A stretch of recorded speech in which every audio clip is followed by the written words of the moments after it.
श्रमण भगवान महावीर स्वामी के चरणों में कोटिशा वंदन। परम पूज्य आचार्य भगवान श्री आनंद ऋषि जी महाराज साहब के चरणों में कोटिशा वंदन। मेरे आराध्य गौतम निधि के प्रणेता परम पूज्य प्रवीण ऋषि जी महाराज साहब के चरणों में कोटिशा वंदन। यहाँ विराजित संस्कार भारती वाणी भूषण परम पूज्य प्रीति सुधा जी महाराज साहब एवं मधुर कंठी मधुस्मिता जी महाराज साहब आदि थाना 8 इनके चरणों में कोटिशा वंदन नमन। यहाँ पे उपस्थित सभी भाइयों बहनों को मेरा सादर जय जिनेन्द्र। आप सभी यहाँ पे गौतम लब्धि महोत्सव 2021 में उपस्थित हुए हैं।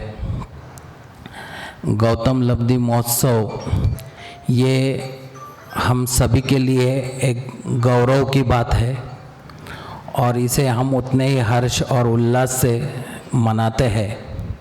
और इसी महोत्सव के दौरान हमारा संकलन का भी कार्यक्रम होता है। आज मैं यहाँ पे आपके सामने प्रस्तावना पेश करने उपस्थित हुआ हूँ, लेकिन उससे पहले मैं एक छोटा सा किस्सा आप सबके साथ शेयर करना चाहता हूँ। हमारे जीवन में कोई छोटे छोटे ऐसे क्षण आ जाते हैं, किस्से हो जाते हैं जिससे हमें प्रेरणा मिलती है। काफ़ी साल पहले की बात है, मैं पीएमटी से जा रहा था कोर्ट में और पीएमटी पूरी भरी हुई थी।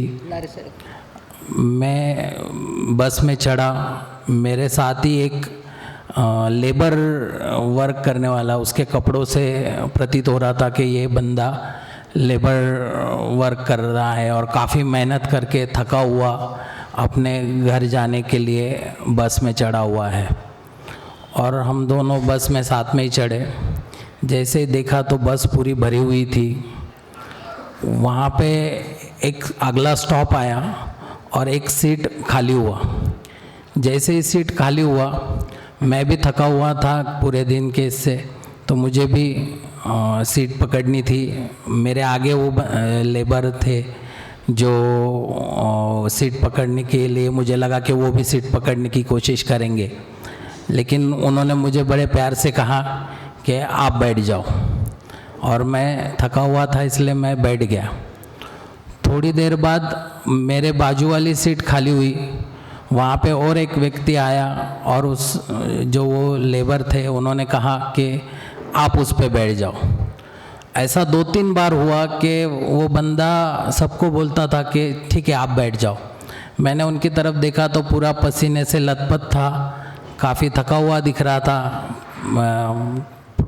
लेकिन मुझे समझ में नहीं आ रहा था कि ये बंदा बैठ क्यों नहीं रहा है, हमेशा दूसरों को क्यों बैठने के लिए करता है। फॉर्चुनेटली हम दोनों एक ही स्टॉप पे उतरे। जैसे ही मैं उतरा मुझसे रहा नहीं गया, मेरी बहुत क्यूरियोसिटी थी और उस क्यूरियोसिटी से मैंने उनको पूछ लिया कि मुझे ये बताइए कि आप भी थके हुए थे, फिर भी आप हर बार दूसरे को बैठने के लिए बोल रहे थे, आप खुद क्यों नहीं बैठ रहे थे। तब उन्होंने मुझे जीवन का एक बहुत अच्छा लेसन सिखाया। उन्होंने कहा कि मेरे पास देने के लिए कुछ नहीं है, लेकिन मैं अपनी जगह या दूसरे को आनंद मिल सके ऐसा कुछ करूं, तो मेरे पास देने के लिए दूसरा कुछ है नहीं है, इसलिए मैंने अपनी सीट दे दी। और मैं जैसे जैसे लोगों को अपनी सीट देता गया, उनके चेहरे पे एक मुस्कान मिलती गई और उससे मुझे बहुत खुशी होती गई, समाधान मिलता गया। तब मुझे पता चला कि जीवन में देने की खुशी क्या होती है। और ये देने की खुशी पाने के लिए और ये करने के लिए मेरी बहुत इच्छा थी कि मैं भी ऐसा कुछ करूं। और मेरे सौभाग्य है कि मुझे गौतम निधि से जुड़ने का मौका मिला। हम गौतम निधि के माध्यम से समाज के सधर्मिक भाइयों को देने का कुछ ना कुछ प्रयास करते हैं। हम खुद उसमें सहयोग देते हैं और सभी समाज के भाइयों को उसमें सहयोग देने के लिए आह्वान करते हैं। तो ये जो देने की खुशी का जो आनंद है, वो आनंद सभी ने लेना चाहिए, सभी ने उसका समाधान लेना चाहिए। आज हम सब लोग गौतम निधि महोत्सव में उपस्थित हुए हैं। गौतम निधि का आज संकलन है। महावीर भवन ने पहले ही डिक्लेयर किया है कि इस बार का संकलन शिखर तय करने वाला है, सभी रिकॉर्ड, पुराने सभी रिकॉर्ड तोड़ने वाला है। गौतम निधि सभी को परिचित है। गौतम निधि के परिचय के पीछे उपाध्याय प्रवर प्रवीण ऋषि जी महाराज साहब, इनके प्रेरणा और आशीर्वाद है। और साथ ही में महावीर भाऊ नाहर, किरण बोरा सर, इन लोगों के कठोर परिश्रम है, जिसके कारण आज नगर रोड परिसर में गौतम निधि का इतना प्रचार प्रसार हुआ है। सभी लोग, लगभग सभी परिवार गौतम निधि से जुड़े हैं, जुड़ने का प्रयास कर रहे हैं। और इसी श्रृंखला को, इसी कड़ी को आगे बढ़ाने के लिए हमारी जो सब नई टीम है वो पूरी तरह से मेहनत कर रही है। आज इस संकलन के कार्यक्रम में आप सब उपस्थित हुए, मैं आप सबको धन्यवाद करता हूँ।